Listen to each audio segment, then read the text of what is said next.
Hello students, आज का जो क्लास है ये है एक नया चैप्टर के साथ। चैप्टर का नाम क्या है? मापन समय पद्धति, यानी कि मेजरमेंट एंड टाइम सिस्टम। तो चलिए आज का जो क्लास है यानी इसका जो पार्ट 1 है, आज का फर्स्ट क्लास को स्टार्ट करते हैं। सबसे पहले यहाँ पे लिख लेते हैं चैप्टर का नाम मापन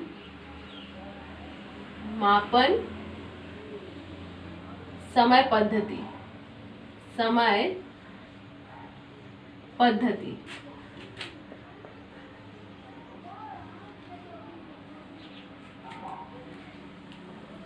ठीक है, हिंदी में क्या हो जाएगा?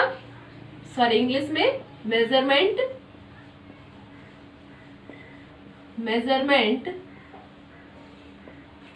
और टाइम सिस्टम।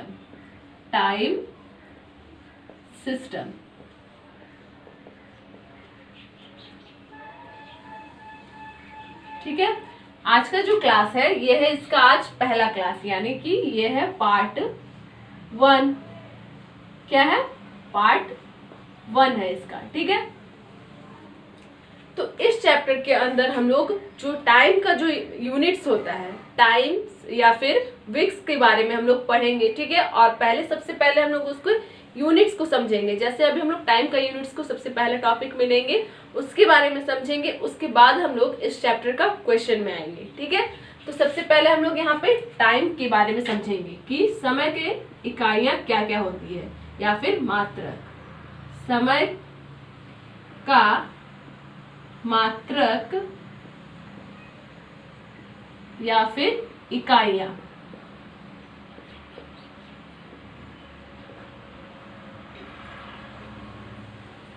ठीक है, सबसे पहला जो टॉपिक है वो है हमारा समय का मात्रक या फिर समय का इकाइयां। बहुत सारे स्टूडेंट्स कंफ्यूज होते हैं कि 1 घंटा में कितने मिनट्स होते हैं, कितने सेकंड्स होते हैं, या फिर 1 मिनट में कितने सेकंड्स होते हैं। ये सारा जो डाउट है ये इस टॉपिक के अंदर आज सारा क्लियर हो जाएगा। ठीक है, तो सबसे पहला जो टॉपिक है यानी समय का मात्रक को हम लोग स्टार्ट करते हैं। तो हम लोग स्टार्ट करते हैं सेकंड से। ठीक है, तो 60 सेकंड बराबर क्या होता है? 1 मिनट होता है। ठीक है, 60 सेकंड बराबर 1 मिनट, यानी 1 मिनट में जब 60 सेकंड हो जाएगा मतलब 1 मिनट हो गया। ठीक है, 60 मिनट बराबर होता है 1 घंटा। ठीक है, यानी 1 घंटा पूरा होने के लिए कितना चाहिए? 60 मिनट होना चाहिए। उसके बाद 24 घंटा बराबर क्या होता है? 1 दिन होता है। यानी 1 दिन में टोटल कितना घंटा होता है? 24 घंटा होता है 1 दिन में। ठीक है, अब 28, 29, 30 या फिर 31, ये क्या हो जाएगा? 1 महीना हो जाएगा। 1 महीना। ठीक है, हम लोग सबको पता है कि 30 या फिर 31 होता है। यहाँ पे हम लोग 28 या 29 क्यों लिए हैं? क्योंकि फरवरी में क्या होता है? 28 फरवरी तक ही होता है। ठीक है, लीप वर्ष जब होता है तब होता है 29 फरवरी। तो हम लोग यहाँ पे मान सकते हैं कि एक महीना में 28 दिन होता है या फिर 29 दिन होता है या फिर 30 दिन होता है कभी कभी, या फिर 31 दिन होता है। ठीक है, हम लोग ये भी पढ़ेंगे कि कौन सा 30 दिन का होता है, कौन सा महीना, कौन 31 दिन का होता है। लेकिन ये जो दोनों है ये हम लोग अभी पूरा कंफर्म हो गए हैं, ये दोनों बस फरवरी में ही होता है। ठीक है, फरवरी में ही होता है 28 दिन। फरवरी जो होता है वो 28 दिन का होता है, बाकी सब 30 दिन का या फिर 31 दिन का होता है। तो फरवरी 28 दिन का ही होता है। 29 दिन का कब होता है? प्रत्येक 4 साल के बाद एक बार आता है 29 फरवरी। ठीक है, प्रत्येक 4 साल के बाद, जिसको क्या कहा जाता है? लीप ईयर या फिर लीप वर्ष। ठीक है, मोस्टली जो होता है एक महीना 30 या 31 दिन का होता है। तो अभी हम लोग यहाँ पे सबसे पहले इसको कंप्लीट कर लेते हैं, उसके बाद हम लोग पढ़ेंगे कि कौन सा महीना 30 दिन का होता है और कौन सा महीना 31 दिन का होता है। ठीक है, तो ये हम लोग आ गए, अब महीना तक आ गए। अब होता है 12 महीना। 12 महीना बराबर होता है 1 साल, ठीक है, यानी एक साल में टोटल महीना होता है 12। अब क्या हो जाएगा, एक साल बराबर क्या होता है 365 या फिर 366 दिन, ठीक है। 365 या फिर 366 हम लोग क्यों लिए, क्योंकि 365 दिन तो होता है एक साल में, लेकिन जब फरवरी में जब 29 फरवरी आता है यानी 29 फेब जब आता है, तब एक साल में टोटल दिन हो जाता है 366 दिन, ठीक है। पूरा क्लियर हो गया कि 60 सेकंड बराबर 1 मिनट, 60 मिनट बराबर 1 घंटा, 24 घंटा बराबर 1 दिन, और ये हो गया मंथ। एक साल में होता है 12 महीना और एक साल में होता है 365 या फिर 366 दिन, ठीक है। तो अब हम लोग आते हैं कि कौन सा जो महीना है वो 30 दिन का होता है और कौन सा महीना 31 दिन का होता है, वो हम लोग सबसे पहले अभी क्लियर कर लेंगे, ठीक है। तो देख लेते हैं अब नेक्स्ट जो टॉपिक है वो हम लोग इसको अच्छे से समझने के लिए हम लोग क्या करेंगे, कॉलम बना लेते हैं, ठीक है। सबसे पहला जो है वो है क्रम संख्या, क्रम संख्या, ठीक है। दूसरा कॉलम है माह का कॉलम, और तीसरा कॉलम है दिनों की संख्या, ठीक है। क्रम संख्या को हम लोग इधर से कर लेते हैं, माह इतना ले लेते हैं, और ये हो गया दिनों की संख्या, ठीक है। इतना में तो आएगा नहीं, तो हम लोग इसी तरह से एक और कॉलम यहाँ पे बना लेते हैं। यहाँ पे हो जाएगा क्रम संख्या, फिर है यहाँ पे माह, और यहाँ पे दिनों की संख्या, दिनों की संख्या, ठीक है।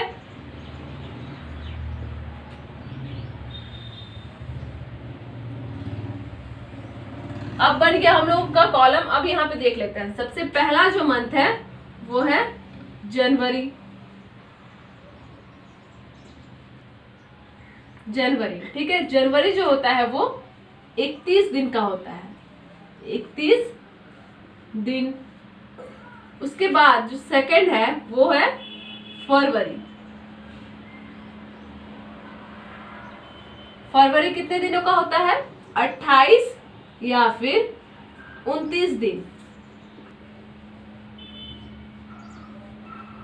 जनवरी हो गया, फरवरी हो गया, उसके बाद थर्ड है मार्च, ठीक है। मार्च होता है 31 दिन का। नेक्स्ट क्या है अप्रैल, अप्रैल हो गया 30 दिन का, 30 दिन। पांचवा में क्या है मई, मई कितने दिनों का हो गया, यहाँ पे ध्यान देना 31, ये तो 28 या 29 होता है, तो इसको मान लेते हैं, ठीक है। 31 फिर 31 फिर 30 फिर 31 फिर 30 फिर 31 फिर 30, इस तरह से जाएगा। तो मई अगर यहाँ पे 30 हो गया तो ये मई हो जाएगा 31 दिनों का, 31 दिन, ठीक है। छठा नंबर क्या हो जाएगा जून, जून होता है 30 दिन का, 30 दिन, ठीक है। सबको समझ में आ रहा है? अगर कोई चाहे तो आप लोग कॉपी में नोट कर सकते हैं। तो यहाँ पे हम लोग 6 मंथ तक लिख लिए, यानी जनवरी से जून तक हम लोग लिख लिए। अब नेक्स्ट क्या हो जाएगा जुलाई, तो कितना क्रम संख्या आएगा 7 जुलाई। यहाँ पे कितना गया था 30, तो ये हो जाएगा 31 दिन का, 31 दिन। फिर 8 में अगस्त, को ध्यान देना है कि जुलाई जो होता है वो 31 दिन का होता है, उसके बाद जो अगस्त होता है वो भी 31 दिन का ही होता है, ठीक है। 31 दिन हो गया। अब आ गया 9 नंबर सितंबर, ठीक है।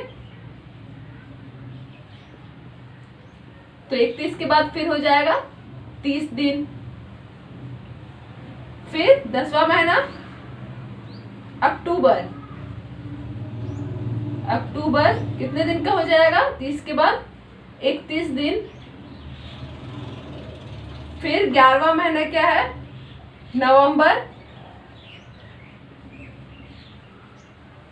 30 दिन का, और लास्ट में है यानी जो हमारा लास्ट मंथ है वो है दिसंबर।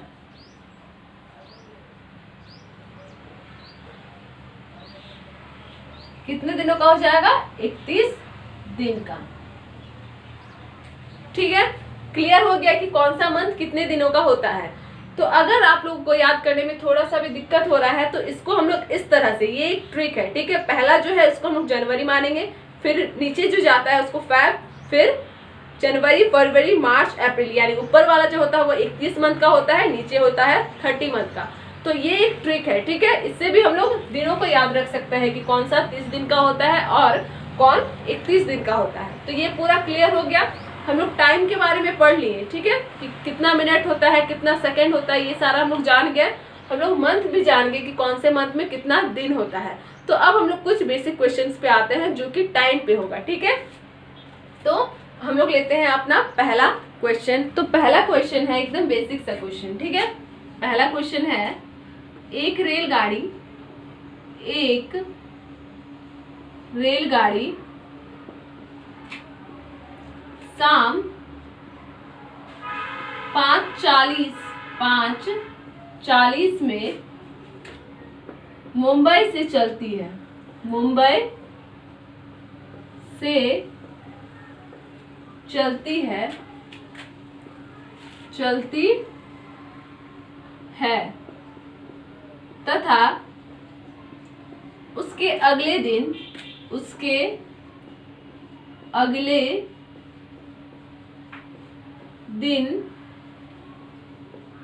सुबह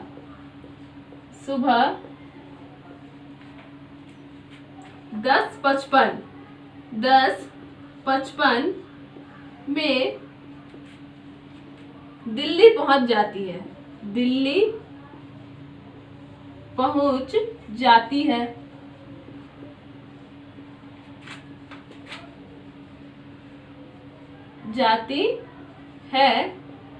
तो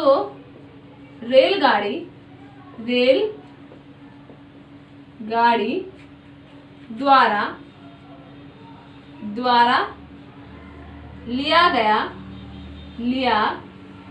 गया कुल समय क्या है? कुल समय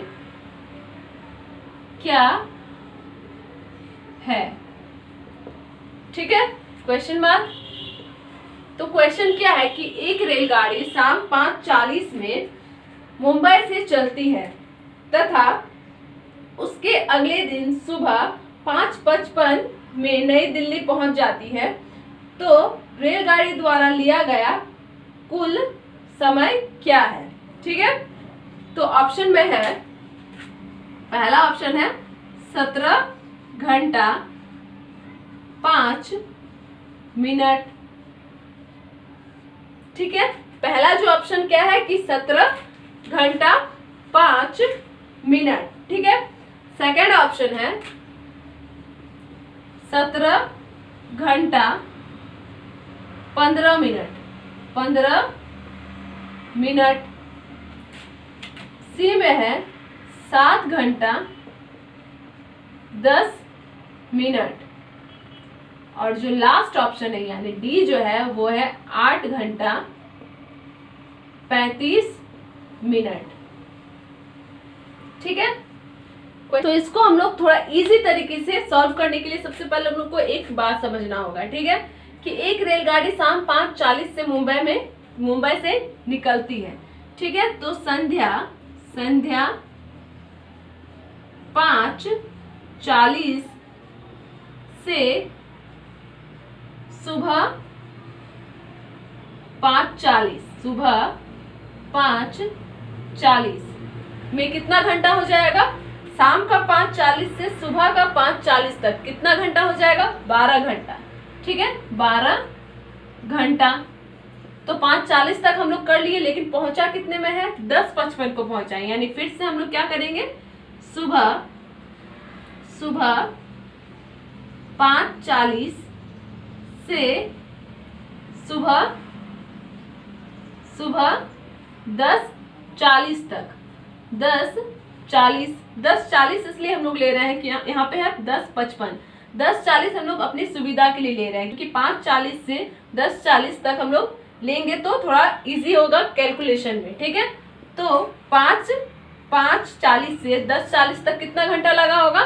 ठीक है, 5:40 से 6:40 1 घंटा, 6 से 7:40 2 घंटा, 7 से 8 3 घंटा, 8 से 9 4 घंटा और 9 से 10:40 तक 5 घंटा, यानी 5:40 से 10:40 तक उसको टोटल 5 घंटा लगा। ठीक है, लेकिन यहाँ पे 10:40 को अगर पहुंचता ट्रेन तो हम लोग डायरेक्ट यहाँ पे जोड़ देते, कितना होता? 17 घंटा। लेकिन 10:40 को ट्रेन नहीं पहुंचा है, ट्रेन पहुंचा कब है? 10:55 में, यानी कि अभी इसमें और कितना जोड़ना पड़ेगा? 15, यानी जो ट्रेन को जो टोटल टाइम लगा है वो लगा है 17 घंटा और 15 मिनट। 15 मिनट कैसे हुआ? क्योंकि यहाँ पे हम लोग 10:40 तक लिए थे, 10:55 तक आने के लिए उसको और कितना मिनट चाहिए? और 15 मिनट चाहिए। तो टोटल टाइम जो ट्रेन लिया मुंबई से दिल्ली आने के लिए वो कितना लिया है? 17 घंटा और 15 मिनट। ठीक है, तो ये समझ में आ गया। इस तरह से अगर हम लोग करेंगे कि 5:40 से 5 सुबह का 5:40, इस तरह में टोटल 12 घंटा हो गया। इस तरह से करने से कैलकुलेशन में आसानी होता है। ठीक है, तो थोड़ा मोड़ा अपना ट्रिक लगाना है और क्वेश्चन को सॉल्व करना है। तो ये समझ में आ गया। अब हम लोग आते हैं अपना नेक्स्ट क्वेश्चन पे, जो कि टाइम पर ही होगा। तो नेक्स्ट क्वेश्चन है, यानी क्वेश्चन नंबर 2 है, एक व्यक्ति को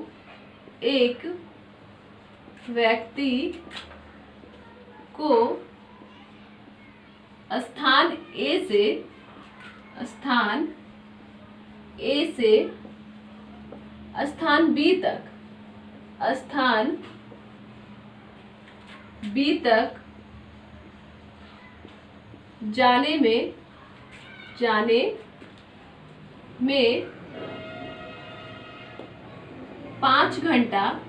44 मिनट लगता है तथा स्थान बी से वापस स्थान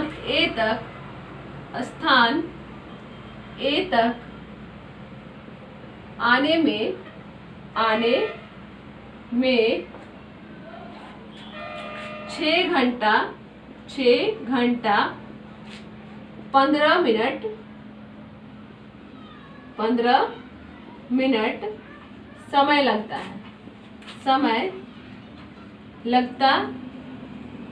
तो उस व्यक्ति को कुल कितना समय लगा? ठीक है, क्वेश्चन क्या है? एक व्यक्ति को स्थान ए से स्थान बी तक जाने में 5 घंटा 44 मिनट लगता है तथा स्थान बी से स्थान ए तक आने में 6 घंटा 15 मिनट समय लगता है। तो उस व्यक्ति को कुल कितना समय लगता है? ठीक है, तो सबसे पहले यहाँ पे हम लोग एक मान लेते हैं, ये है स्थान ए और ये है स्थान बी। ठीक है, एक व्यक्ति को स्थान ए से स्थान बी तक जाने में 5 घंटा 44 मिनट लगता है, यानी इस व्यक्ति को यहाँ से यहाँ तक जाने में कितना समय लगता है? 5 घंटा और 44 मिनट। ठीक है, अब जब वो यहाँ तक पहुंच जाता है तो उसको वापस यहाँ तक आने में, वापस स्थान ए तक आने में उसको समय लगता है 6 घंटा 15 मिनट। ठीक है, तो पूछा गया है कि उस व्यक्ति को यहाँ से यहाँ तक जाने में, यानी ए से बी तक जाने में और वापस बी से ए तक आने में टोटल कितना समय लगा। तो हम लोग क्या करेंगे, जैसे यहाँ पे है ए से बी तक जाने में कितना दिया गया है? 5 घंटा और 44 मिनट। इतना में वो बी तक पहुंच जाता है, फिर वापस बी से ए तक आता है, तो उसको लगता है 6 घंटा और 15 मिनट। ठीक है, तो यहाँ पे 5 और 6 घंटा में है, तो इसको हम लोग जोड़ लेंगे 5 और 6, यानी यहाँ पे हुआ 11 घंटा, और यहाँ पे मिनट कितना हो जाएगा 5 4 9, और यहाँ पे यानी 1 मिनट कम उसे 12 घंटा लगता है पूरा समय में। ठीक है, यहाँ पे 1 मिनट कम क्यों? क्योंकि यहाँ पे 1 मिनट और लग जाता तो यहाँ पे 60 मिनट हो जाता। 60 मिनट बराबर कितना होता है 1 आवर, यानी 1 घंटा होता है 60 मिनट बराबर, यानी उसको जो टोटल, अगर टोटल टाइम देखा जाए तो उसको लगा है 11 घंटा और 59 मिनट। ठीक है, यानी 11 आवर 59 मिनट टोटल। अगर यहाँ पे मान लेते उसको लग जाता आने में 6 घंटा 16 मिनट, तो यहाँ पे क्या हो जाता 60 हो जाता। 60 हो जाता तो हम लोग इसको क्या बोलते कि 6 घंटा 60 मिनट। 6 घंटा 60 मिनट नहीं बोलते, उसको हम लोग टोटल बोलते 12 घंटा, क्योंकि 60 मिनट हो गया यानी 1 घंटा हो गया। 1 घंटा हो गया तो घंटा घंटा से ही जुड़ जाएगा, तो हो जाता 12 मिनट। तो उसको टाइम कितना लगा है 11 घंटा और 59 मिनट। ठीक है, तो ये क्लियर हो गया। तो आज का जो क्लास है यहीं तक रखते हैं, क्योंकि हम लोग बिल्कुल धीरे धीरे से चल रहे हैं। तो इसका जो नेक्स्ट क्वेश्चन आएगा, जो बेसिक ही रहेगा, वो इसका नेक्स्ट पार्ट में आएगा, यानी पार्ट 2 में आएगा। तो आज का वीडियो यहीं पे समाप्त हो रहा है।